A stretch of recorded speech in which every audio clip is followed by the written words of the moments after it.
Joe Biden इंतजामिया चीन के खिलाफ मुतहरिक हो चुकी है। उस नेटो इत्तेहाद की जानिब से चीन को धमकियां तो दी जा रही हैं। तो इस सूरत हाल में मुझे लग रहा है कि एक और सर्द जंग का आगाज होने जा रहा है। चीन ने कभी पिछले 70 साल में किसी मुल्क पर हमला नहीं किया। एक छोटी सी जंग हुई थी वियतनाम में। उसके अलावा जिस तरह से अमेरिका ने जंगें की हैं, दूसरे मुल्कों में मुदाखलत की है, ऐसे अज़ाइम चीन में जो बाइडेन इंतजामिया चीन के खिलाफ मुतहरिक हो चुकी है। मगरबी ममालिक को भी अपने साथ मिलाने का सिलसिला जारी है। पहले अमरीकी सदर जो बाइडेन ने बरतानिया में चीन में इंसानी हुकूक की खिलाफ वर्जियों पर तशवीश का इजहार किया, फौजी नकल हरकत पर आवाज उठाने के लिए जोर दिया।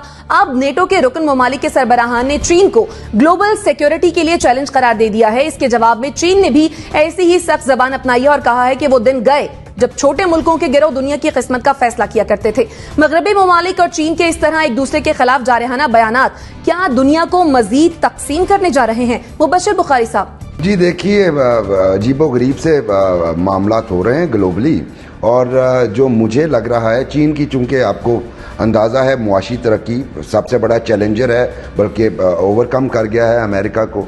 फिर उसके बाद आपको याद होगा कोल्ड वॉर के दिनों में हमारी जो रशिया की और अमेरिका की कोल्ड वॉर थी वो ज़मीन से निकल के हवाई वसअतों में फैल गई थी। तो चाइना भी शायद इस तरह के चैलेंजेस दे रहा है नेटो को, कंट्रीज़ को और अमेरिका को, तो वो फील कर रहे हैं थ्रेटेंड। तो इस सूरत हाल में मुझे लग रहा है कि एक और सर्द जंग का आगाज़ होने जा रहा है, चूँकि यकीनी तौर पे आइंदा आने वाले दिनों में चीन मजीद स्ट्रेंथ हासिल करेगा इकोनॉमिक फ्रंट्स के ऊपर और टेक्नोलॉजिकल फ्रंट्स के ऊपर, जो कि अफोर्ड नहीं करते ये करना। सही, ठीक है। जैनस साहब, आप क्या समझते हैं, क्या दुनिया एक बार फिर से खतरनाक मुकाबले की तरफ बढ़ रही है? देखिए, बात यह है कि सब जंग एक तरह आप कह लीजिए कि फिर से डिनाई करते हैं, लेकिन वो शुरू हो गई। बुखारी साहब ने जो कहा वो दुरुस्त है कि असल मुकाबला तो आपका मईशत का था, जहां चाइना आपको पीछे छोड़ के जा रहा है। लेकिन अमेरिका ने अपना पुराना वतीरा रखा, जहां वो हमेशा अपने लिए किसी न किसी को दुश्मन चुनता है और फिर एक इत्तेहाद बनता है और इत्तेहाद के ऊपर फिर पैसा लगना शुरू होता है। और ये जवाल की निशानियां हैं, जहां जंगों में पैसा झोंका जाए, इंसानी तरक्की की बजाय वो इत्तेहादों पे पैसा झोंका जाए, ये वो काम शुरू कर दिया उन्होंने। तो ये तो लाजमी बात है, लड़ाई हो नहीं सकती डायरेक्ट, क्योंकि ये तो तारीख आपको बताती है कि एटमी कुव्वतों के दरमियान डायरेक्ट जंग नहीं होती, ये म्यूचुअल डिस्ट्रक्शन होती है। तो वो जंग नहीं होगी इनकी, लेकिन कंपटीशन शुरू हो जाएगा और प्रॉक्सी वॉर्स मुख्तलिफ जगहों पे होंगी। उसके साथ साथ ये कंपटीशन रहेगा जहां पैसा इत्तेहादियों पे उन पे खर्च होगा। चाइना ये काम नहीं करेगा और चाइना माशी तरक्की करता जाएगा, ये पीछे रह जाएंगे। ठीक हो गया। पीजे मीर साहब, इस महाजराई के नताइज क्या होंगे? जी, मैं ये पूछ रही थी कि जो ये महाजराई हम देख रहे हैं मगरबी ममालिक और चीन के दरमियान, तो फिर इसका नतीजा क्या होगा? देखिए, ये पास स्ट्रक्चर्स की गेम होती है और ये टाइम आपको बता देगा। मैं तो आपको रीसेंट हिस्ट्री में आप चले जाएं, ऑटोमन एम्पायर आप ले लें, उसके खिलाफ जब वो फ्लरिश कर रहा था, सारों ने एक ऐसी कंस्पिरेसीज बनाई कि आप देखें कि उस कंस्पिरेसी के तहत आज इजराइल आपकी शक्ल के अंदर नजर आ गया है। तो ये कंस्पिरेसीज हमेशा चलती हैं और बनती रहती हैं। और जिस तरह जल साहब ने कहा, ये प्रॉक्सी वॉर्स के साथ साथ ये प्रॉक्सी ऐसी अरेंजमेंट्स कर देते हैं सुपर पावर्स कि जो चाइना है, जो economically from N opium addicted nation into one of the leading super powers of the world, ये किस तरह है? बिकॉज उन्होंने अपनी रेजिलियंस दिखाई है, उन्होंने अपनी डिटर्मिनेशन दिखाई है, और उस डिटर्मिनेशन को ये जो वेस्ट है वो संभाल नहीं सका, बल्कि आज कंज्यूमरिज्म सारी चाइना के अंदर बैठी हुई है।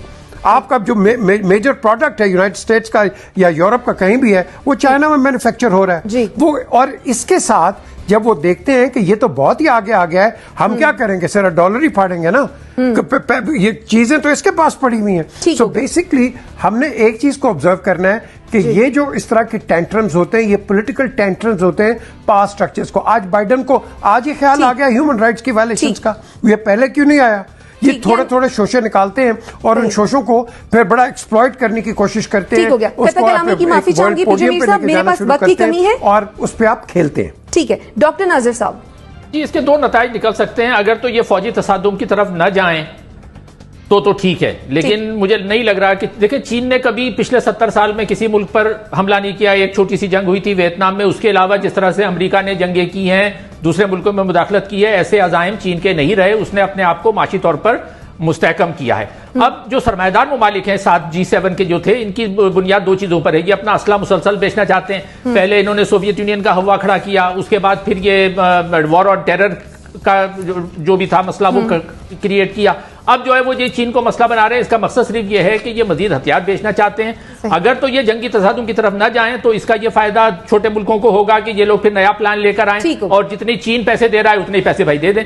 आप भी ठीक है। अतर काज़मी साहब, देखिए जितने भी लोगों ने यहाँ पे जो भी बातें की मैं उस सब से मुत्तफिक हूँ। सिर्फ इतना सा ऐड करना चाहूंगा कि इसी नेटो के इजलास में एक और चीज भी डिस्कस हुई है कि काबुल के एयरपोर्ट को किस तरह सिक्योर किया जाए। तो वो नेटो इत्तेहाद जो 20 साल के अंदर पूरे अफगानिस्तान को नहीं, अफगानिस्तान के कैपिटल काबुल को भी नहीं, सिर्फ एक एयरपोर्ट को भी सिक्योर नहीं कर सका, और अब ये बातें हो रही हैं कि तुर्की उसकी सिक्योरिटी संभाले, तो उस नेटो इत्तेहाद की जानिब से चीन को धमकियां तो दी जा रही हैं, लेकिन मेरा नहीं ख्याल कि चीन उससे जो है कोई रोब में आएगा या इनकी कोई ज्यादा इनको खातिर में लेके आएगा। ठीक है। मीर साहब, आप कुछ कहना चाह रहे हैं, कोई कमेंट कीजिएगा। जी देखिए, मैं आपको एक चीज बताऊं, हम सारी ठीक है, चाइना ने ये किया वो किया, लेकिन याद रखें आपको कॉशियस खुद भी रहना चाहिए। आप श्रीलंका में देख लें, पोर्ट्स को कोई जंग की जरूरत नहीं है, पोर्ट टेक ओवर हो गया है। एक 9mm की बुलेट नहीं फायर की चाइना ने, जो कि रशिया लगा रहा है 79 से सोवियट्स के आके आपको इधर आई to towards the warm waters Lenin's dream, एक 9mm बुलेट फायर नहीं हुई है, गवादर पे आ गए। हमने भी अपने जो केसेस है ना, अपने जो हमारी सिचुएशन है, इसको भी रीअसेस करना है। ये दोस्ती कोई नहीं होती है, इंटरेस्ट होते हैं। ठीक है, यानी हमें भी अपने केसेस को रीअसेस करना होगा।